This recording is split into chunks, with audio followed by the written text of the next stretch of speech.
कल हम बात कर रहे थे प्रिंसिपल्स ऑफ मैनेजमेंट की। तो पहले पार्ट में वीडियो के में मैंने आपको कल 5 बताए थे प्रिंसिपल, और हम पढ़ रहे थे Fayol's principle of management. Mister Henry Fayol, इनको फादर ऑफ मैनेजमेंट भी बोला जाता है। ये प्रिंसिपल इन्होंने दिए थे और हमने कल इनके 5 प्रिंसिपल पढ़ लिए थे। ये क्या थे? आपके माइनिंग इंजीनियर, और ये एक फ्रेंच कंपनी में काम करते थे, जहाँ पर इनको बाद में मैनेजिंग डायरेक्टर बना दिया गया।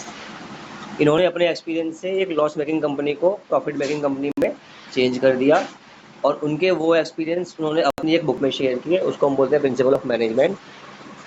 उन्होंने 14 प्रिंसिपल दिए थे मैनेजमेंट के, उसमें से 5 हमने पहले पढ़ लिए थे। आज हम बाकी 9 करने की कोशिश करेंगे। अब हमने बात करनी है प्रिंसिपल ऑफ मैनेजमेंट की, और ये हमारा है प्रिंसिपल नंबर 6। पहले हम चलते हैं 6 पे, subordination of individual interest to general interest. ये एक बहुत बड़ा वर्ड है, subordination of individual interest to general interest. Subordination का मतलब होता है पीछे रखना, ठीक है। उसके बाद क्या है? Individual interest to general interest. मतलब सिंपल सी बात है कि एक फर्म में जब आप काम कर रहे हैं, तो you have to sacrifice your own benefit for the benefit of the company. If you have to decide between two benefits, either of the company और your own, then you have to choose the company's benefit. अगर कहीं पर आपको समस्या लगता है कि हमारा नुकसान हो रहा है और कंपनी का फायदा हो रहा है, तो you have to select the benefit of the company, ठीक है। ये अगर आप करेंगे तो उसको हम बोलेंगे subordination of individual interest to organisational interest या टू जनरल इंटरेस्ट। एक हम टीम में काम कर रहे हैं, तो टीम का जो उद्देश्य होता है वो ज़्यादा इंपॉर्टेंट होता है। मैच हम खेल रहे हैं, टीम अच्छी बैटिंग कर रही है, अब उनको टेस्ट में फॉलो ऑन देना है, और एक बैट्समैन है डबल सेंचुरी मार चुका है, वो कह रहा है कि मैं और खेलूंगा, मैं 400 रन बनाऊंगा, 500 रन बनाऊंगा और अपना रिकॉर्ड बनाऊंगा। तो उसमें क्या होगा? टेस्ट ड्रॉ हो जाएगा और टीम मैच जीत नहीं पाएगी। तो ऐसे में क्या है? अपने इंटरेस्ट को पीछे रखना है और इनिंग्स को डिक्लेयर करके सेकंड टीम को बैटिंग करने के लिए बुलाना है। मतलब जहाँ भी आपको लगता है कि मेरा फ़ायदा हो रहा है, लेकिन अगर मेरा फ़ायदा ना हो, कंपनी का फ़ायदा हो जाए, तो आपको वो फ़ायदा चुनना है। अब हम चल रहे हैं इसके बाद नंबर 7 पे, रेम्यूनरेशन ऑफ एम्प्लॉय। ठीक है, क्या है ये? रेम्यूनरेशन ऑफ एम्प्लॉय, इसका सीधा मतलब है सैलरी से, सैलरी या वेजेस बोलते हैं इसको। तो लोअर लेवल ऑफ वर्कर होते हैं, उनको हम बोलते हैं वेजेस, और जो हमारे वाइट कॉलर वर्कर्स होते हैं उनको हम बोलते हैं सैलरीज, है ना। तो क्या है आपको? When someone is working in your organisation, कोई आपके संगठन में काम कर रहा है, then you have to pay something to compensate him for his loss of time. कोई अपना कीमती समय आपकी ऑर्गेनाइजेशन में लगा रहा है, तो उस समय के लिए आपको उसको कुछ पैसा देना है, इसीलिए इसे कंपनसेशन भी बोला जाता है। कंपनसेशन का मतलब क्या है? Someone is doing some effort and giving his time, तो in order to compensate that loss of time, you have to pay him back something that is called salary, it may be wages, or it is also called compensation. तो यहाँ पर क्या है? Employ का जो remuneration है वो एक फेयर होना चाहिए। फेयर का मतलब क्या है यहाँ पर? कि जितना वो काम कर रहा है, जो उसकी क्वालिटी है, जो उसकी एजुकेशन है, उसके हिसाब से मिलना चाहिए। ये नहीं कि आपके मन में आया कि इसको 5,000 रुपये दे दो और आपने 5,000 रुपये दे दिए। It is too fair to the employ and the organisation. इतना हाई भी ना हो कि जो आपका बेनिफिट है वो लॉस में बदल जाए ऑर्गेनाइजेशन का, और इतना लो भी ना हो कि एम्प्लॉय काम करना छोड़ के भाग जाए आपके यहाँ से, या तो पैसे कम मिलते हैं।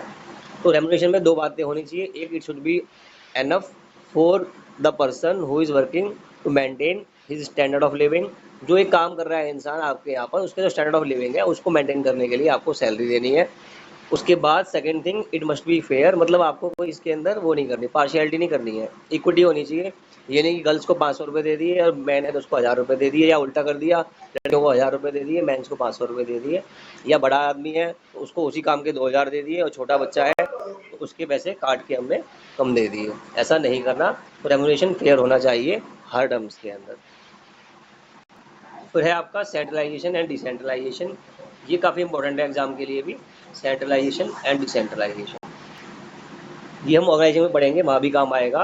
ये कंसेप्ट बड़ा अच्छा है आपका, सेंट्रलाइजेशन और डिसेंट्रलाइजेशन। ठीक है, सेंट्रलाइजेशन का मतलब क्या हुआ?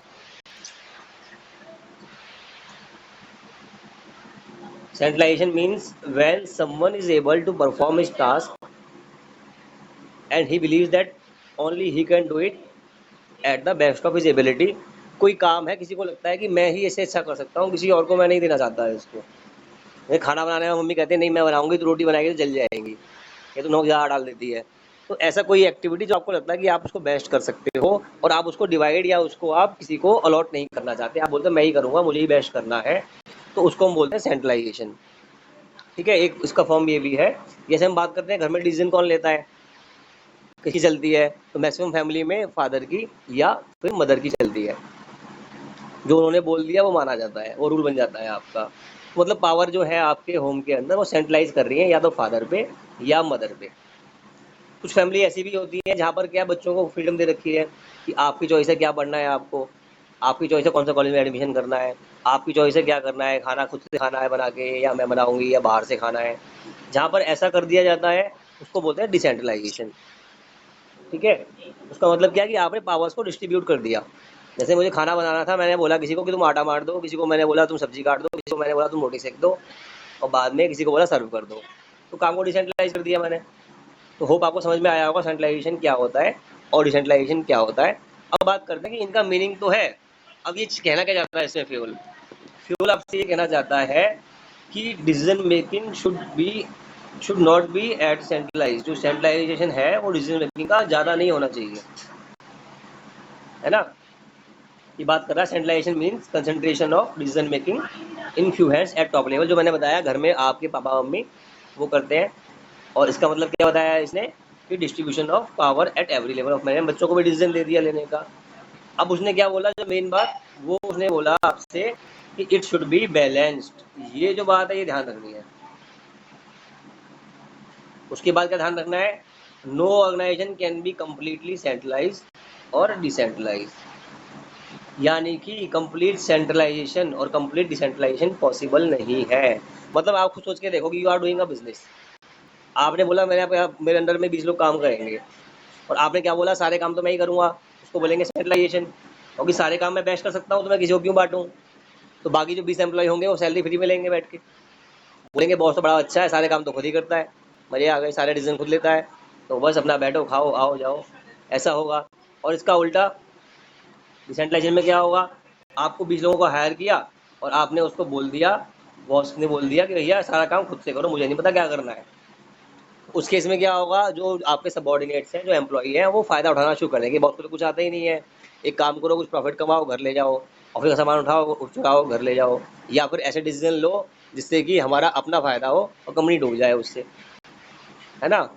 ऐसा होगा, या फिर काओस हो जाएगा, किसी को कुछ पता ही नहीं क्या करना है, जिसका जो मना रहा है वो कर रहा है, इसका जो मना रहा है वो कर रहा है। जब ऐसा होगा तो उससे क्या होगा, कोऑर्डिनेशन तो होगा ही नहीं। तो इसीलिए ना तो कंप्लीट सेंट्रलाइजेशन अच्छा होता है और ना complete decentralisation. If you have an organisation you have to centralise something. उसका मतलब क्या है कि कुछ ऐसी चीज़ें होंगी जो आप करेंगे, टॉप लेवल पे करेंगे, and you have to decentralise other things. जो मिडिल लेवल ऑफ मैनेजमेंट है, लोअर लेवल ऑफ मैनेजमेंट है, उसको भी कुछ काम आना चाहिए, तो कुछ कामों को आप बांट देंगे। अब कौन सा काम हम बांटें और कौन सा हम खुद करें। तो the most important work in the organisation like decision making, environment forecasting, है ना, ये क्या है आपके, ये ऐसे टास्क है जिसपे आपका बिजनेस का सर्वाइवल डिपेंड करता है, R&D। तो ऐसे काम आप टॉप लेवल ऑफ मैनेजमेंट को दे सकते हो, उसके अलावा किसी और को नहीं। और बाकी रूटीन वर्क है, परचेजिंग करनी है, सेलिंग करनी है, मार्केटिंग करनी है, पैकिंग करनी है, डिलीवरी करनी है। और ऐसे काम भी आप खुद करने लगोगे तो क्या होगा, आप सोचो एक कॉलेज का प्रिंसिपल है, वो खुद ही आई कार्ड चेक कर रहा है आपका, खुद ही आपकी एंट्री देख रहा है, खुद ही क्लास ले रहा है आपकी, है ना। तो ऐसे वो कितना काम कर लेगा। इसीलिए प्रिंसिपल क्या करता है, खाली अपना ऑफिस में बैठता है, कभी कभी क्लास लेता है, वरना वो ऑब्जर्व करता है कि सब कुछ ठीक से हो रहा है या नहीं हो रहा। जब ऐसा है तो सेंट्रलाइजेशन, बहुत प्रॉब्लम आ गई, कोई टीचर बहुत तंग कर रहा है या पढ़ा नहीं रहा है या बच्चे ज़्यादा तंग कर रहे हैं, एबसेंट हो जा रहे हैं, तो हम जाएंगे सेंट्रलाइजेशन पावर के पास यानी कि प्रिंसिपल के पास। और छोटे मोटे काम है, असाइनमेंट देना, असाइनमेंट चेक करना, मार्क्स देना, कॉपी चेक करना, इनको कर देंगे डिसेंट्रलाइज। ठीक है,